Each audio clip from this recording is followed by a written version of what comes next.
Hello everyone and welcome to the British Birthing Stories podcast. Each week I'll be speaking with a different mother about her story of childbirth. Let's get into today's story. Quick one before we jump into today's episode. I want to say a massive thank you to anyone who has already followed and liked the show or left me a review. It means the world. And if you haven't done so already, it would be awesome if you could jump on and subscribe to the show or leave me a review, or better yet, share with a friend. In today's episode, we're joined by Jenna, who shares 2 birth stories of her sons with us today. Her first son was born in hospital and she sadly had quite a high intervention delivery ending in forceps and some poor treatment in hospital. So if that is quite triggering for you, then please do come back to this episode when you feel ready. But she then went on to have a really powerful, beautiful home birth with her second son. And this is just a really beautifully healing story. And it just goes to show that if you do want to have a different birth, it is possible. Jenna was really open and honest about her 2 different postpartum experiences and how the births influenced how she was mentally following her 2 births. And it's a really, really good one to listen to if you yourself have struggled with your mental health after a particular delivery, and also just how transformative it can be if birth does go your way. This is a really great story and I can't wait to get into it. So let's begin the story. Hi, Jenna. Thanks so much for coming on the show today. It's great to have you on. Hi there. Hi. I want to start off by asking you a little bit about yourself and who's in your family. Okay, so I've got my husband, Darren, and my 2 boys, Albert and Lawrence. Oh, gorgeous. Bertie's 2 and Lawrence is 4 months. Do you mind telling me a little bit about your journey to conception with your firstborn? Did you mean to fall pregnant when you did? Yeah, it took us a while actually. It took us about 2 years to get Bertie. I'm not really we didn't go for any fertility testing or anything. It just didn't seem to happen for us for a while. I mean, actually, caveat go back. I did have an ectopic before Bertie. So I only had I'm only working with 1 tube, so that's Okay. probably might have something to do with it. Yeah. But it took us about 2 years to get him, and but yeah, he finally came with just lots of perseverance. Oh, that's amazing. Do you want to talk a little bit about what your ectopic was like? Yeah, it was I remember Christmas Eve 2021. So it was quite a quite a terrible Christmas that year. I bet. Yeah, but um it was all very much a blur. So I went in, I had bleeding, quite bad cramps, and um I knew something was going wrong. I but I hadn't, because I thought it was probably just a normal miscarriage. But I went in and uh they couldn't, but they did an internal ultrasound and they couldn't find the pregnancy. Mm-hmm. But I was 100% pregnant because I had I think my HCG was still very high. Mm-hmm. Um, and she rooted around and found it in my right ovary, not ovary, right fallopian tube. Yeah. So 2 hours later, I was in surgery and had removed very, very quick. Wow, because it can be Um, life-threatening, isn't that right? Or yes, yeah, I think I didn't like, it wasn't a planned pregnancy. I wasn't even married then. yeah, Um, but I think I was about 10 weeks. yeah. So yeah, That must it have was been a really bit of a, tough. yeah, I think it kind of it showed, like, after it happened, it made me want to be a mum more, and that's Mm, because I felt uh, um, like I didn't want the opportunity to be taken away from me in a weird way. yeah. Um, and yeah, and I said to Darren, all right, because I've got this weird thing where I didn't want babies before marriage, so I said to Darren, right, I know we're engaged, but we've got to speed this up. and and then we got married the next year, but then it still took obviously 2 years after that to Yeah. get Bertie. Was there a thought in your head about IVF or anything like that, knowing you'd had the ectopic and you only had 1 fallopian tube, or were you just like, we'll Um, just wait and see? I think it was in my head, and we were kind of in the UK. it's very difficult to actually even get on the pathway through IVF. So I think you have to sometimes before they'll even consider looking at you, you have to have been trying for at least 1 year, Mm, and then there's still quite a lot of hoops you've got to jump through. You've got to be a certain weight, etc. yeah, For different catchments. But thankfully, we didn't have to go down that route. yeah. So do you want to talk me through what your first trimester was like with him? Bertie, he didn't give me the easiest time. I was very, very sick. I remember I think there was one day I threw up 18 times in that one day. Oh my God. It's and it so the first trimester wasn't amazing. I found out very quickly. I think I found out probably I did the test at like 10 DPO um and then I immediately felt sick from then on. But I don't think it was HG because it kind of petered out and the sickness kind of went by the time I was about 14 weeks. But and then it was a relatively easy pregnancy after that, I think. And can you talk me through your mode of care? Um, so what from the midwife appointment. Yeah, did you Um, have any continuity of care or? do you know what? It was actually quite good. I had one midwife the entire which for um for where I am, it's actually apparently not very good, but I had the same midwife the entire way through.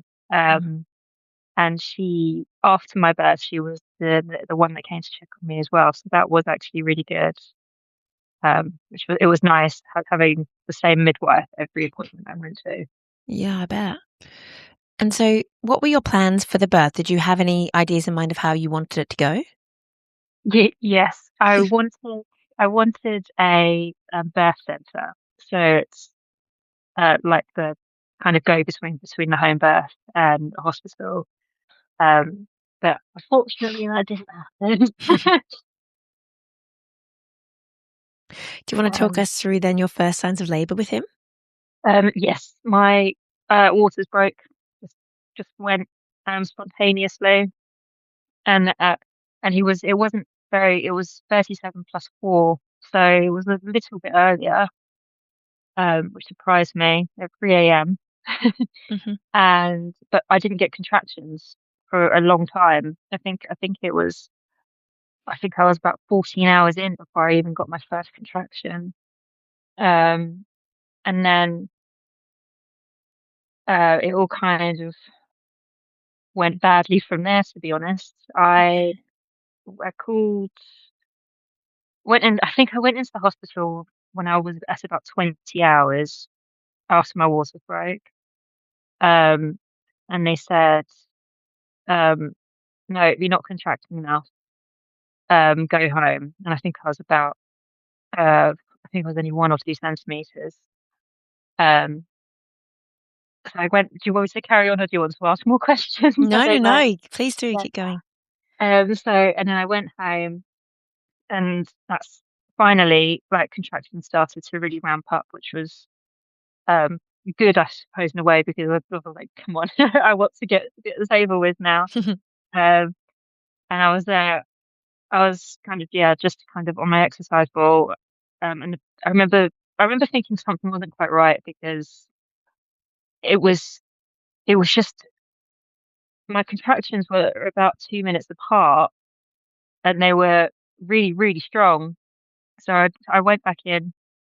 The hospital's about 30 minutes from where we live. My poor husband driving along in our old beat up car that we had. Um, he he drove us in, all panicked. And then when I got there, I checked the cervix and I was still only 2 centimeters, but having really frequent contractions, which was um and they didn't really know what to do with me.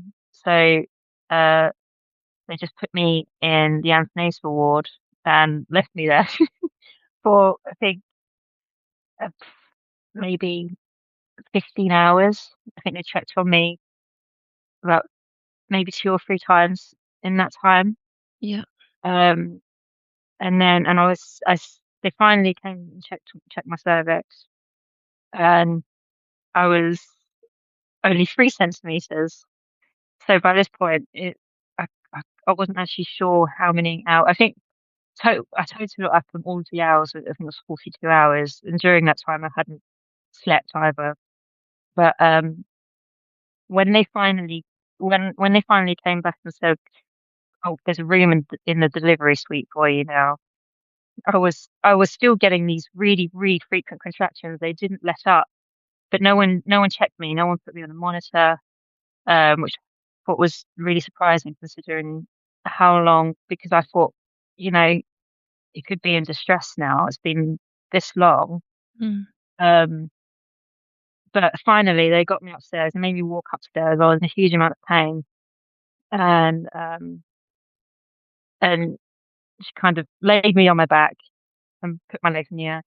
And she said, She said, "You're not handling this well, so we're going to induce you." She said, "I need to check your cervix." And then so she checked and went, "Oh, you've got to push now. You don't have any cervix left. You're over like 10 centimeters."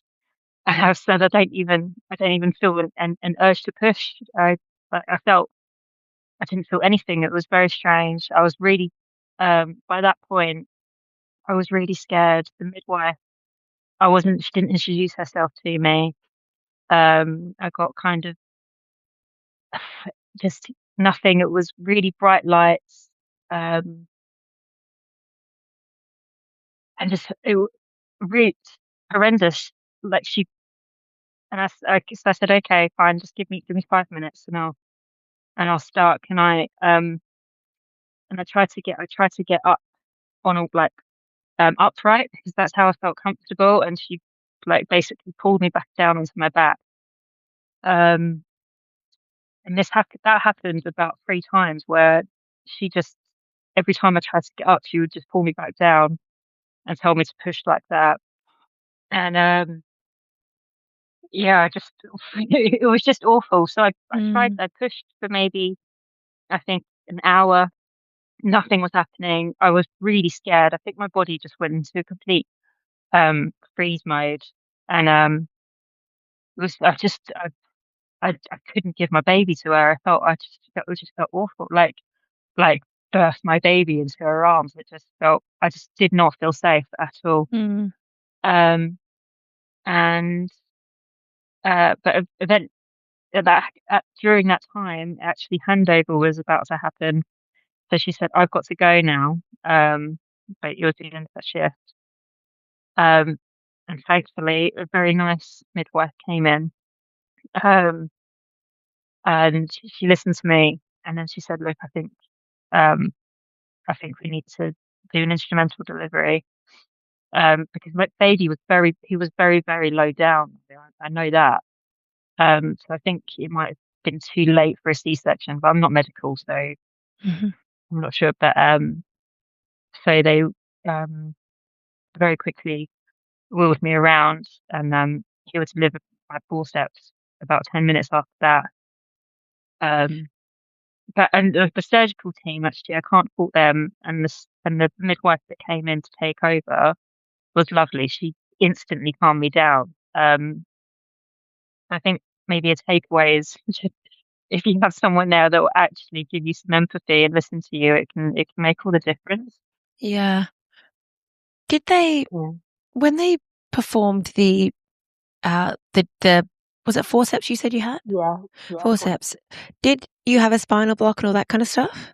Yes, yeah. Yeah. They did the spinal block. And episiotomy? Yeah, I had an episiotomy too. Yeah.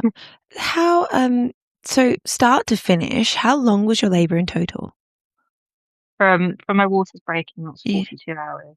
Okay. Yeah, And uh, what I kind of don't understand is why she kept putting you back on your back. Like, I know. I don't know, it doesn't make any sense, does it? But Yeah. you would think maybe there's a midwife listening here who knows the reason. But was she kind of explaining to you why at the time, or? Um, no, no, there was one point where she said we've got to put a clip on baby's head. Yeah. Um, I know now that it's a screw and not a clip. Mm. Um, and Bertie was fine, actually. I think he only um dropped a little bit every time I pushed, and apparently that's normal. Yeah. Um, but I every time I got up, she would roll her eyes at me. I've I don't know this lady's name. I feel Mm, I feel like she could have been a temp because she was in a different uniform to everyone mm, else. okay. Um, so yeah, but I've never got to the bottom of it. I made something called a PALS complaint. Yeah. Um, but there was they never owned up to what her name was, even in the response, which I found Weird. a bit suspicious. Yeah. Um, but it was all very bizarre. And I'm looking back, I'm trying to think if if I was um like a bad patient, but I I don't think, don't. no. Yeah, I It's don't also think not I fair, is was. it? You're at your most vulnerable. Yeah. I feel like whatever you do or say on labour you should be allowed a lot of lenience. Oh, I'm so sorry that happened to you. That sounds really, really tough. How did you feel as he was delivered? What was your thoughts? You're obviously in theatre and stuff like that. Were you feeling like scared or just glad it's over? Um, I was I was just very glad it was over. He came out and he cried straight away. There was nothing wrong.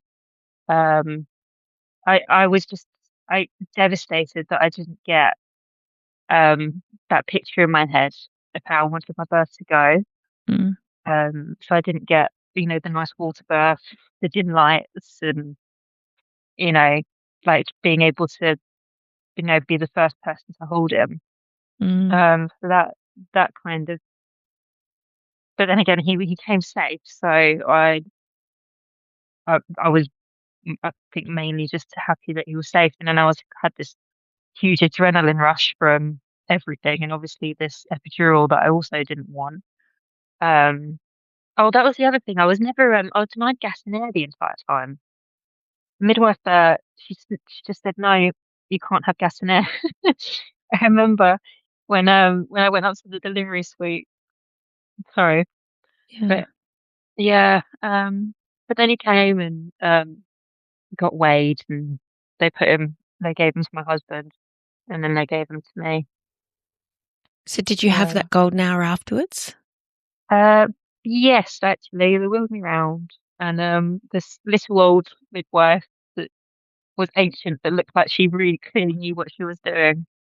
Um, Manipulated my nipples little bit and got colostrum out and helped me latch him, and we breastfed ever since. So it's exclusively breastfed both of my babies.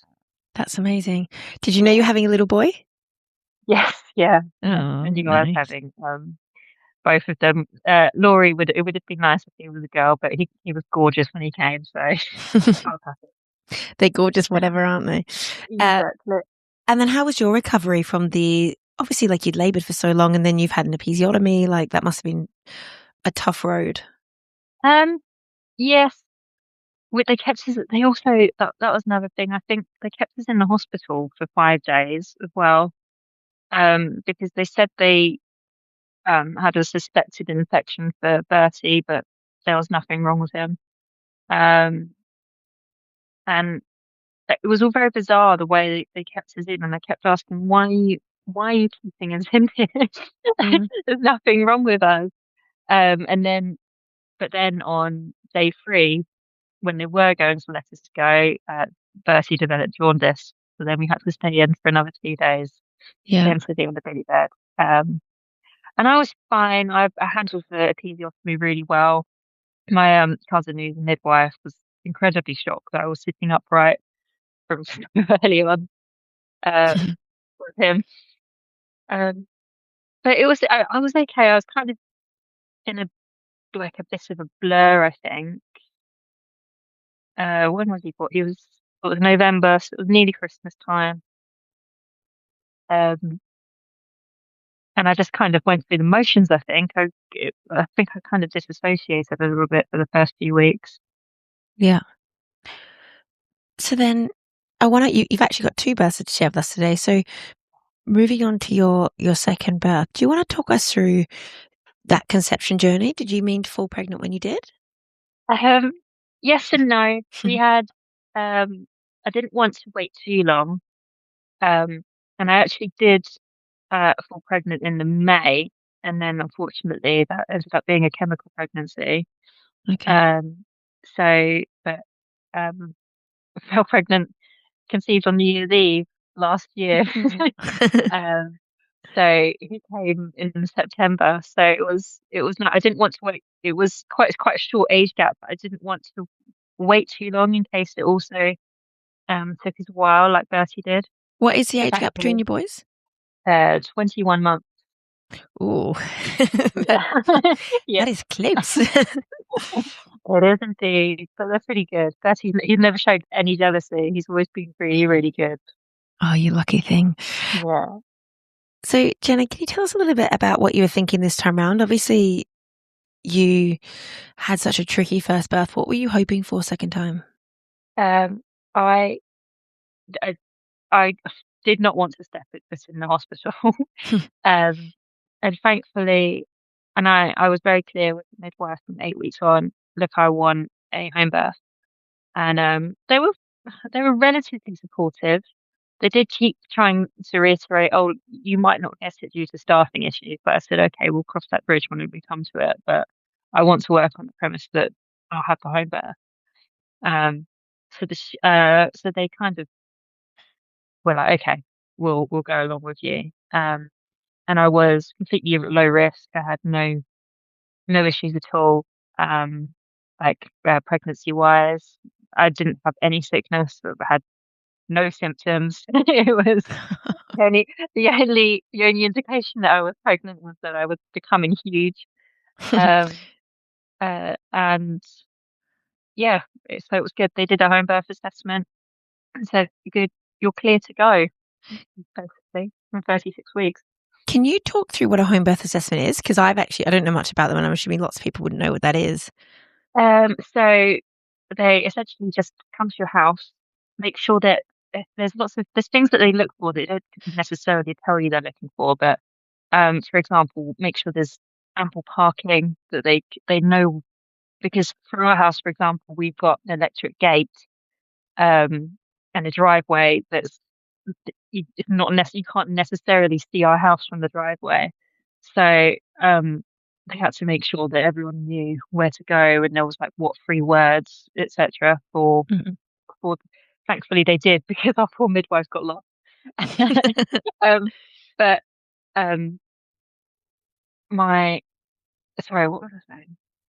I was uh, so they look assessment. for yeah, so they look make sure that there's enough space in your house for where you want to give birth.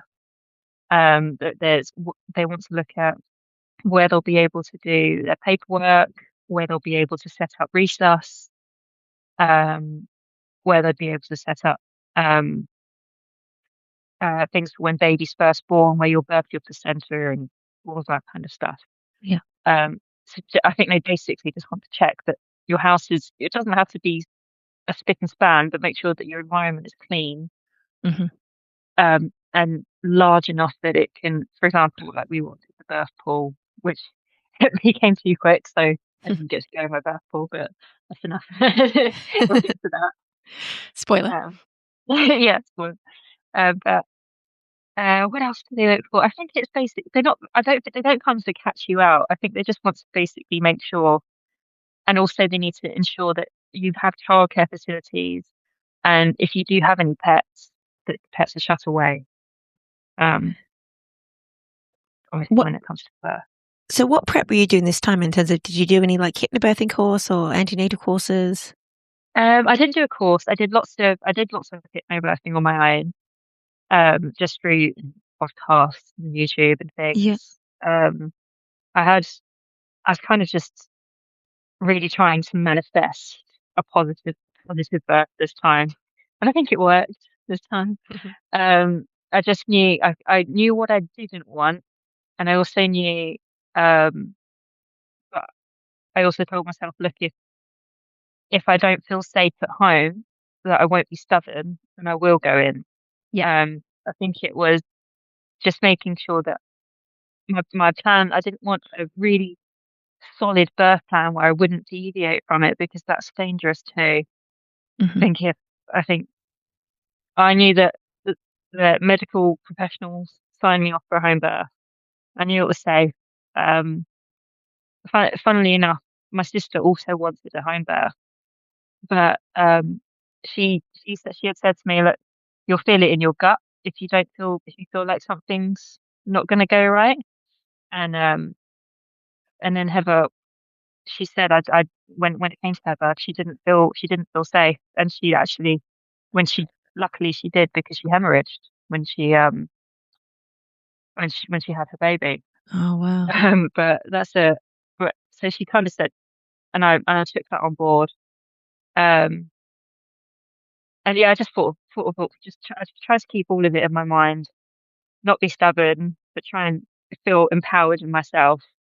I am woman, hear me roar. I can do this. Um, yeah. And what were you planning on doing with Bertie then for the birth? Did you want him involved? Oh God, no. Fair. Bertie, but the plan was for my dad to come and pick him up. Yeah. We thought we'd have more time than we did, but yeah. Well, But can you talk us through your first signs of labour? my waters broke, and that was the sign of labour, and I went, oh no, we're in for it again. But that wasn't the case. My waters broke. They all broke everywhere, all over the birthing pool. It was 39 weeks exactly. All over the living room floor. Hmm. We had just put a fire on, which was also quite irritating because you can't have gas in there if there's a fire going. Oh, Um, yeah, so we had to make sure it was all out um, and but my contractions started immediately, 2 minutes apart, straight away, and I was like, okay, this is going to be quick. I could just feel it, feel in my whole body. yeah. Um, so I didn't wait around. I called my dad, who's an hour away, and said, "Can you come pick up Bertie?" Um, and he went, "Okay, cool." And then I called the midwives, and they said, "All right, just call us when you feel things are progressing." I was like, "Okay, I don't think it will be long though." And then so my dad came an hour later. I was I think I was really, really close then. And quickly whisked Bertie away. And then I think about 30 minutes after that, the midwives came. Um, and then 40 minutes after that, Laurie was born. Very quick. Wow, wow. Right. Yeah, we tried to put the pool up. Darren had to look after Bertie in that hour between while I was labouring downstairs because the second I went into labour, he was all over me, and like he wouldn't get off of me. So I was like, you Oh. have to take him upstairs. Like you knew. um, yeah, and yeah, but it was trying to think what to say about it. Apart from it was exactly what I wanted, except So, I didn't get in the pool. so your contractions, they started at 2 minutes apart, and did they just get quicker and quicker? Yes, yeah, I remember. I think I deleted the app where it gives you your contraction times. You know, where you record them. Um, I just ramped up and up and up until they were basically when the midwives arrived, they were about a minute apart from each other. Yeah. Um, and it was lovely.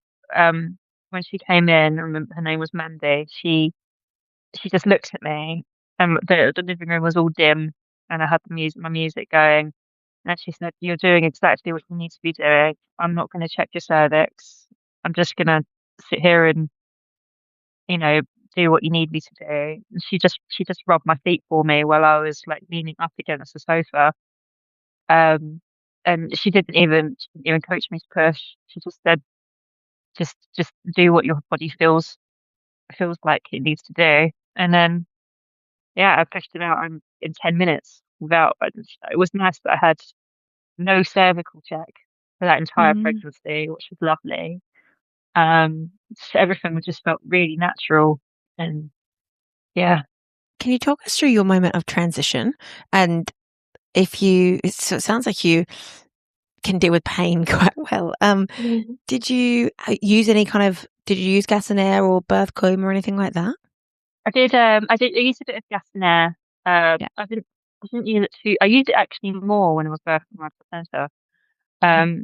I used a bit of gas and air, I think, when the midwives arrived. Um, it wasn't that much use when I was pushing him, to be honest. It was easier for me to just concentrate and move.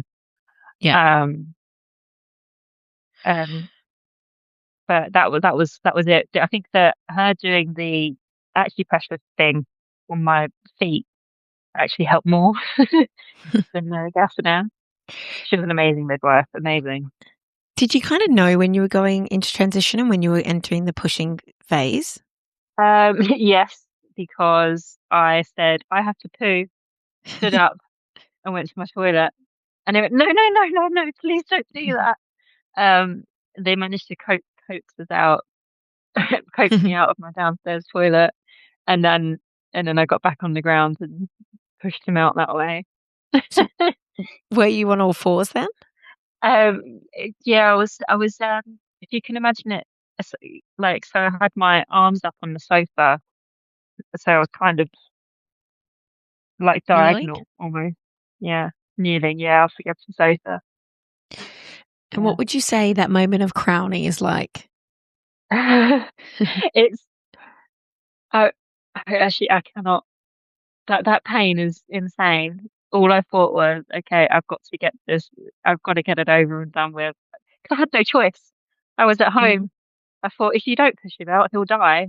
I know that sounds a bit morbid, but that was my and then I just did it. I just kind of gritted my teeth. Um, Probably caused some bruising to my husband's arm. Uh, um, but it was also I actually felt I've never felt more powerful than I did. Like even like getting flashbacks now, I never felt more powerful as I did just like getting him out and pushing down. Yeah. Yeah. How did it feel when when you birthed him? What was that moment like? Oh, it was amazing. He came out because he was on our living room floor, like just like I just kind of went, what?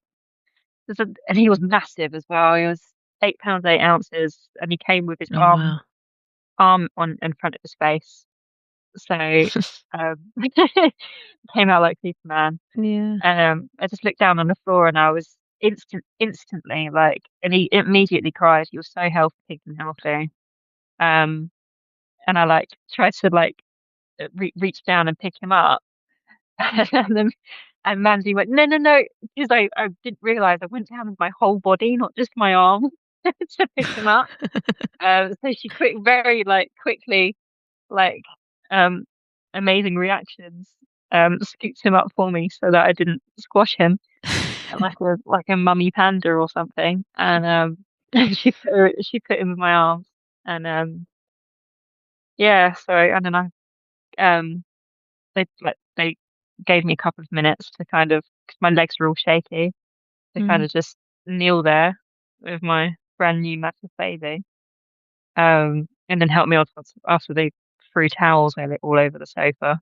Put me on the sofa, which has had a thorough cleaning since, by the way. So then how is the placental delivery? I wanted the injection.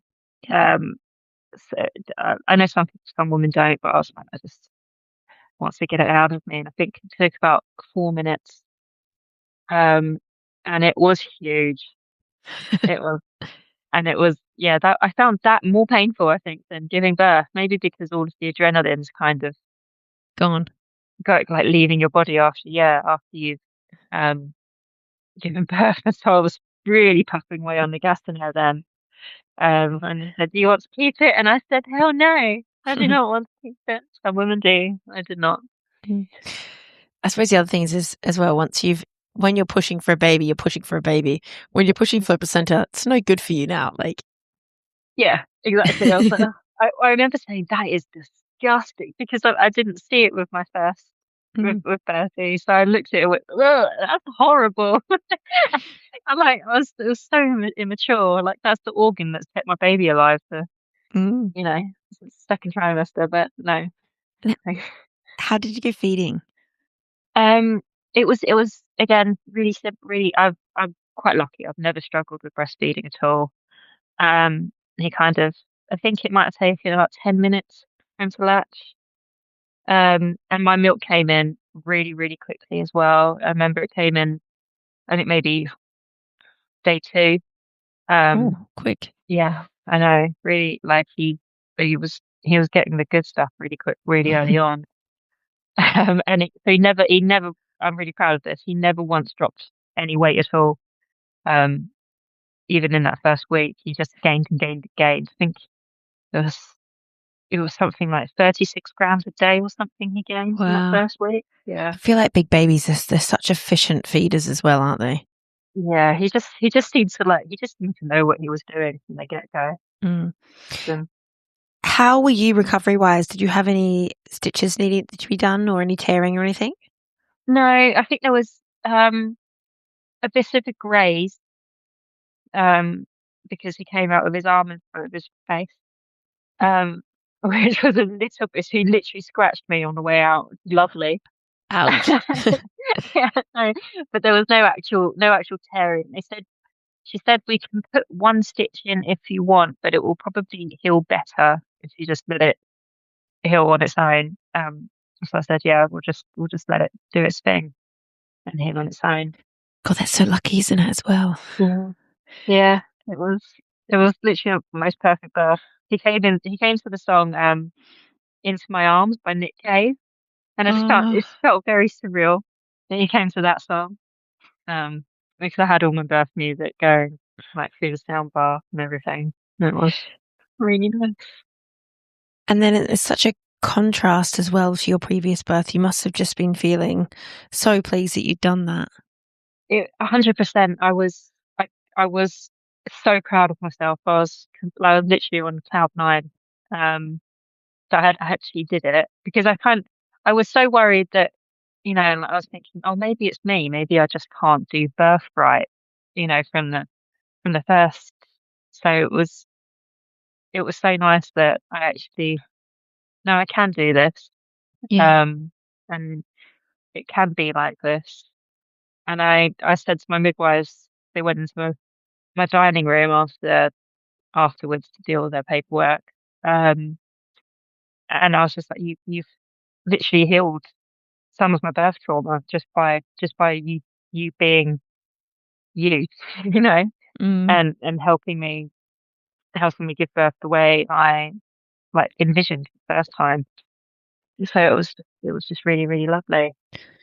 And how did you find the follow-up support following this birth and your like postpartum care?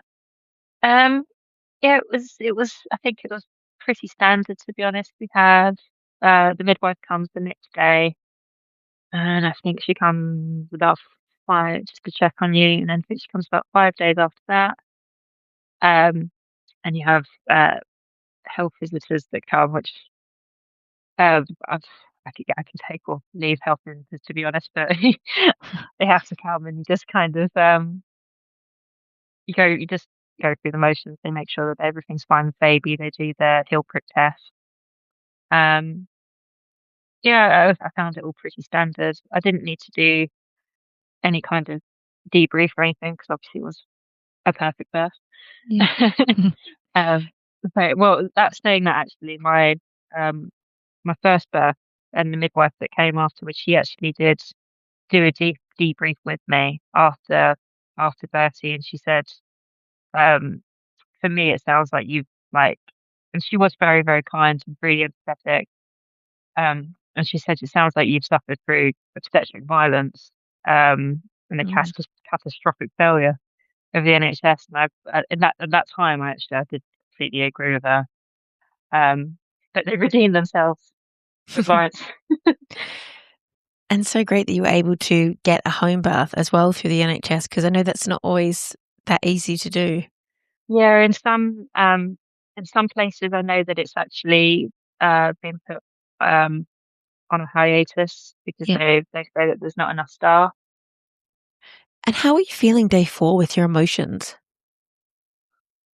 Um, what now? How am I feeling? Or I mean, kind of on about day 4, you normally have that dip in emotions and you can Well, feel quite sad. How are you feeling in both postpartums? Were you feeling okay mentally? um, first 30, I didn't. I wasn't Struggled. feeling. Oh yeah, I did struggle. I looking back now, I didn't realize like I really I thought he didn't like me. I was convinced he didn't like me, and I was just a terrible mum. And I just felt like he would have been better off without me. You know, it sounds Mm. really, really sad. But I think after like I think it was maybe 2 months, I started to think maybe I'm not a terrible, terrible person. But for a while, I was quite, even though he was such an easy baby, Bertie, he was super chill. Um, it was all very internal. I didn't kind of let it out. Yeah. Um, I don't think anyone would have really have noticed that I was feeling like that. Yeah. Um, but Laurie, I think it probably correlates to my really nice birth. I didn't feel anything like that. He just kind of slotted into our family, and Mm. we just carried on. And I yeah, I feel like sometimes when you have a birth that doesn't go as you'd like it to go, or you have that high intervention birth, you can feel, I don't know, it's like shame, or I don't know how to describe it, but yeah, I know what you mean when you say like you just didn't feel right. yeah, Like I feel like it, even though in your head you're kind of thinking, cool, the baby's here, everyone's happy, we're both fine. But mm, then you're just in the hardest time of your life, which is parenting for the first time and dealing with the emotions from a birth like that. yeah, It's yeah, really tough. But yeah. So I did struggle. I think I had flashbacks for a long time. I think mm, of everything that happened, and like I think being like manhandled. I think being manhandled onto my back that many. I think that's like what sticks with me the most. yeah, Mainly it's, because there was no rhyme or to me there was no rhyme or reason for it. it's Um, very disturbing. yes, yes, she wanted to put a clip in. I consented to the clip. Um, and I don't feel like how that could have improved my pushing any more than it would have been if I felt comfortable, Mm. like on all fours or upright. So yeah. At, at the time, did you have any, like, did you speak to anyone yourself? Any kind of talking therapy or anything? Or, Um, no, not that they give maternity any is made for this most of the time. Obviously, if you're low risk and you I feel like um you can do it. It's it's it's almost like a Neanderthal thing where you just go back, dim the lights, you give birth where you feel safe, and your body will help you do it. My body, I didn't tell myself to push, my body pushed for me. Um, and I think that is, I know it sounds like some people won't agree with me, but I think it is within us that we can do that. Um, and obviously every birth's different. Some women want cesareans and some women would feel safer in a hospital or whatever. But I think it's go with go with what makes you feel safe. And if you feel safe at home mm, and if you feel empowered to do that at home, I think that midwives are risk averse. They're not going to let you get into a situation that is too dangerous. They'll they'll call an ambulance way before they can see something going wrong. yeah. So that I know obviously sometimes things do go wrong, but not all the time, not most of the time. Yeah. Oh, Jenna, it's been so lovely to talk to you today and hear both your stories. Thanks so much for coming on. Thank you. I hope you enjoyed today's episode. I just want to say a huge thank you to everyone who supported the show by following me on social media or subscribing or sharing with a friend. I so appreciate it. I've just been blown away by the support I've received. And I also want to say, if you have a birth story that you want to share, I do want to hear it. I welcome all births. So you can get in touch either by DM on social media or you can get in touch via my website contact form. Thanks and see you next week.